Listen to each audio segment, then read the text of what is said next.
Hey builders and binge readers, welcome back to the channel. If you thought Lloyd was just going to be laying floors and dodging villagers, Chapter 3 of The Greatest Estate Developer is here to drop a massive plot twist, introduce game-changing mechanics, and serve up one of the most satisfying talk no jutsu moments in manhwa.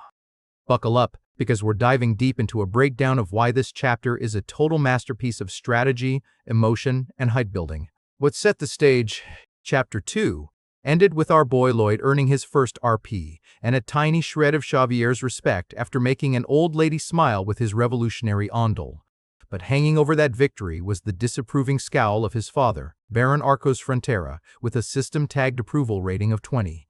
Chapter 3 kicks off by immediately addressing this looming family drama, and it sets a tone that's more emotionally charged than anything we've seen before. We open not on a construction site, but at the family dinner table, and the silence is deafening.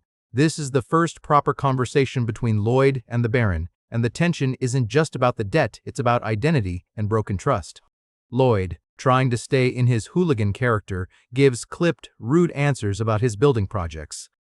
But Baron Arcos isn't fooled. He sees his son acting differently, and his immediate concern isn't pride, it's for the villagers. He warns Lloyd not to lie to or trick the people they're sworn to protect. This instantly reframes the Baron. He's not a greedy noble, he's a struggling leader trying to do right by his people, even as his world collapses. Then comes the emotional gut punch. To get Lloyd to stop, the Baron puts on a brave face and says the line that defines failed fathers everywhere, "Don't worry, I can get out of this trouble soon." And bam, Lloyd is hit with a devastating flashback to his past life as Suho Kim. His real father, facing their own financial ruin, said the exact same words. "Just focus on your studies, I'll handle it." And we know how that ended with Suho's family in ruins. This isn't just dialogue, it's tragic irony. Lloyd is literally reliving his greatest trauma, but this time, he's not a helpless kid.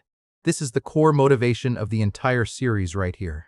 Lloyd isn't just trying to avoid becoming a beggar, he's on a mission to break the cycle. He looks his new father in the eye and says, "Please don't give up, because I won't either." Flush with the emotion of that scene, the chapter pivots hard into world building and power progression. Lloyd finally gets a proper tutorial for his RP system, and it's genius in its simplicity. The system reveals you can exchange RP for permanent skills. Lloyd, now sitting on RP from his Javier and pub owner wins, immediately buys two foundational abilities. 1. Basic Surveying, 15 RP. His eyes glow green, giving him instant topographical analysis. No more guesswork. 2. Basic Design, 20 RP. He can now draw perfect holographic blueprints in midair. The civil engineer's toolkit is now complete. This changes everything. It's no longer just about manual labor, it's about magically enhanced, professional-grade engineering. But the system isn't done teasing. It then advertises the ultimate prize, the random summon. For 50 RP, you can pull for a summon partner with unique skills and personality. This is the manhwa's equivalent of a gacha game mechanic, and it's a stroke of genius. It creates an immediate, addictive goal for Lloyd. Will he get a magical golem for construction? A water spirit for plumbing? The possibilities are endless and incredibly hype. Lloyd's new obsession is set, grind RP, pull to summon. And the RP grind opportunity arrives at the perfect dramatic moment.